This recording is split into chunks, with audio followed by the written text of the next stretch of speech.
ay nailigtas sa pangalan. Buti na lang ang nagligtas ng aking anak. Salamat na lang dito kami narito kung hindi sa malamang ay napawamok na ang aking anak. Hindi siya na rin anak.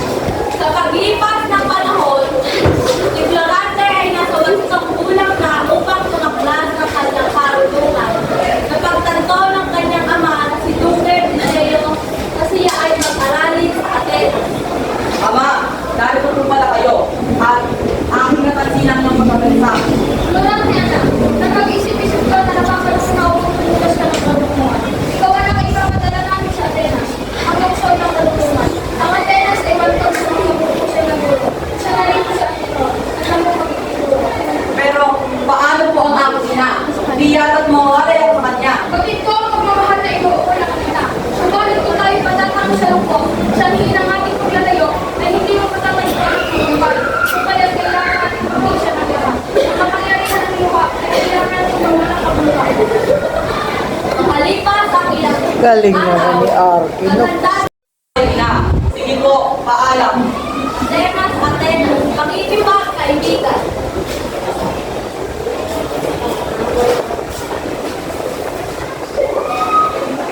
Nagdadalang mo sa iyong pagdating, Florante. Ganyan din po ang sumasa puso ko, maestro.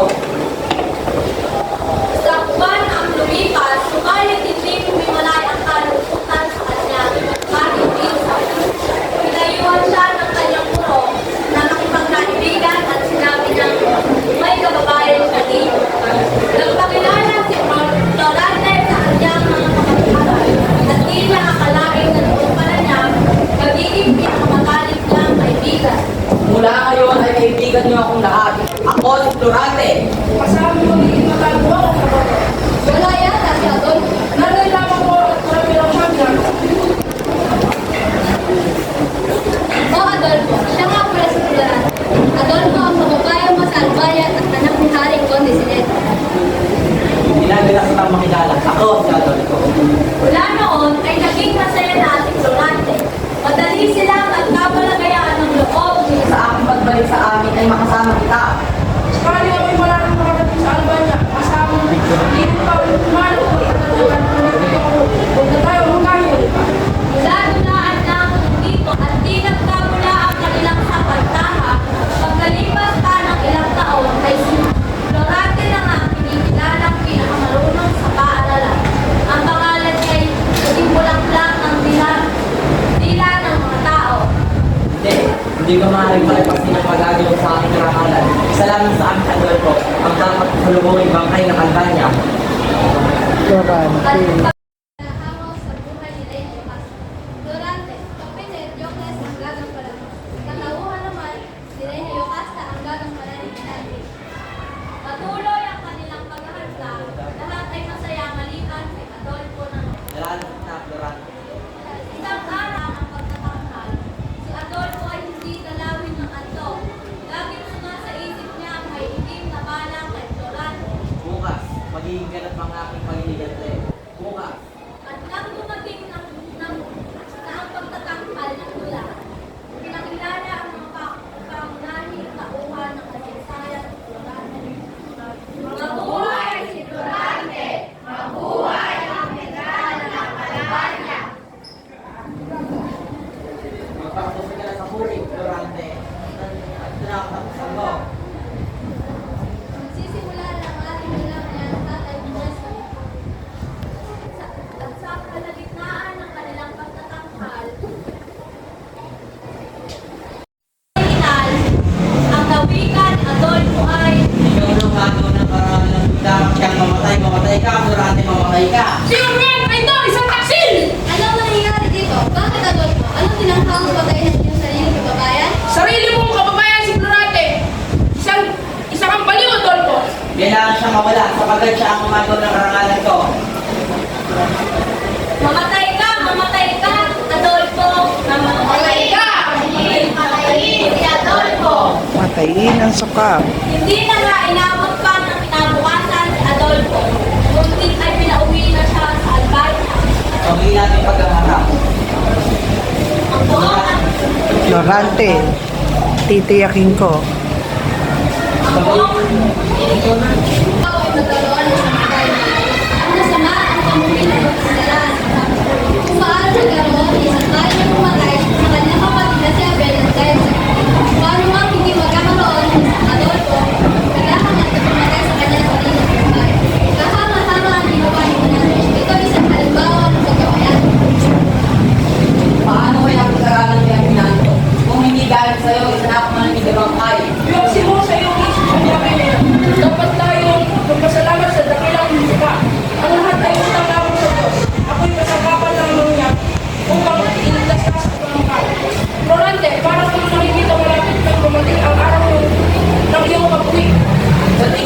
Hindi ako makauwi ng hindi ka kasama, Mirando. Kung sumama kaya ako, ipagpuri mo naman ako sa mga iyong kaibigan. Sa punang amamutuli. Aba, siyempre, may papakilala ko sa akin. Ang pagpagaling diplomante.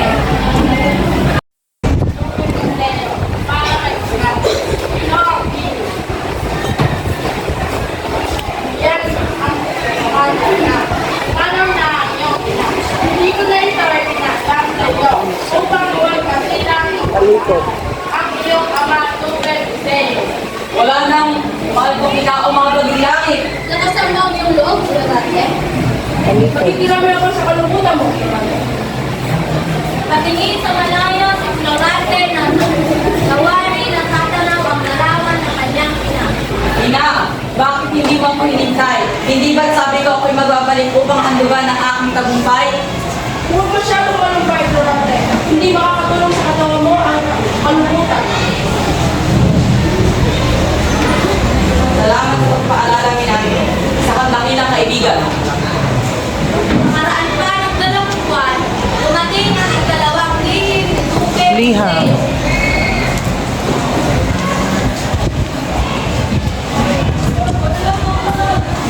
Mahal ko, Huro, pinapauwi na po ako. Andiyan na daw po ang sasakyan sa Dalamasigan. Florante, sa pagbabalik mo sa Albania ay nagdaan meron pang isang kalaban ang higante ni Adolfo Epignata. At kung ikaw ay salubungin ng kanyang mga mag-ingat ka, pero pag ang makahala, lalo nagdagin sa dagat. Salamat po sa pagpunita ang pagpunta. O diba, dito mo Hinandro ay kayo sasama sa akin. Ang pasalamat ng aking amay ng aking lupit. Hindi hinintay ni Antinor na tangging siya ng dalawa. Noon din ay pumayag na sumama si Pinandro kay Florante. Kita, Ako, sino mo tayo? marahil na ama. Ama, may gusto nga po pala akong ipakilala sa inyo. Si Minando, ang aking kaibigan. Ang aking balita na yung tungkol sa iyo. Ang balita ko, hindi siya lang kung kaya kaibigan mo na. Hindi wala. Wala araw na kami.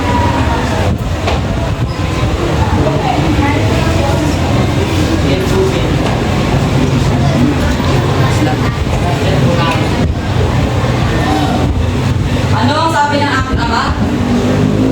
Sa aking yung pinuno, wala mo sa mga napupunta ng mga away ng moro.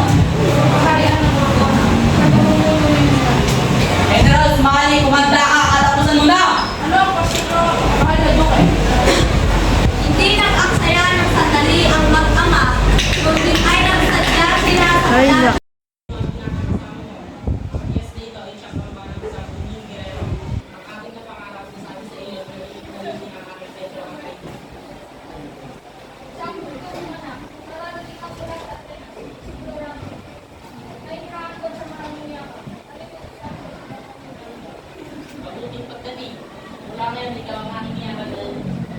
Hindi yan.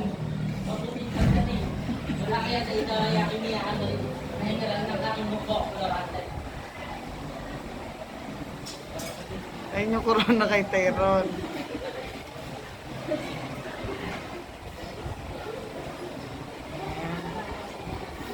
Pag-utusan niyo po ako, mahal ako. Oh, Laura, anak ko. Sa kagustuhan na Kung ano itong aking nararamdaman, ito ba'y pag-ibig na? nagkisig na binata, sino kaya siya? O tila iwaga ang akin at iyong makapaniwala na akong hihinga pa. Nalalaman ko ang sanhin ng iyong kalungkutan. Ipinagulong sa mo ang pagpano ng iyong ina. Hindi iyon ang dahilan, Laura. Ang dahilan ng aking pagkalungkot ay simula nang kay aking makilala. Kung gayon din, ikinalulungkot ko ako ng ating pagkita. Hindi mo ako maunawaan, Laura. Ang lungkot na aking nadarama ay inuukol ko sa iyo sapagkat ang aking hindi masabing damdamin. Iniibig kita, Laura. Laura, iniibig kita.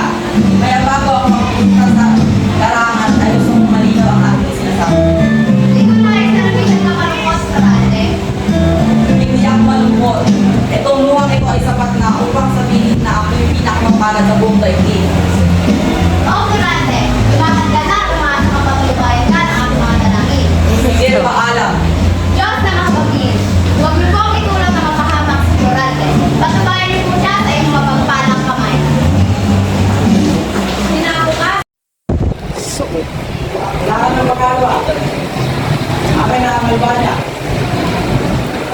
Sugod. Sugod, mga kasama! Tawa, tawa.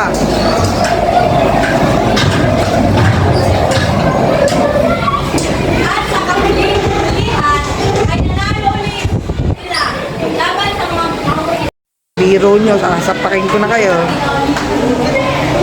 Tutugan ko lamang ang mama at ang kanilang mahal dahil hindi sila karapat-dapat pamuno sa Albania. Mga walang puta. Pakawalan mo ako dito. Buong. Tulog. Ay, buti mo naman. Hindi ko naman kung paano ko papasalamatan. Ay, bigas. Paano yung ito? Sabihin sa akin, di ba sa akin ito ha? stigma ito. Ang hindi nakaligtas sa matalas na patitig ni Alan. Teka, sino mga yung maraming kabayo yun? Oo nga, dali. Magpagpuli tayo.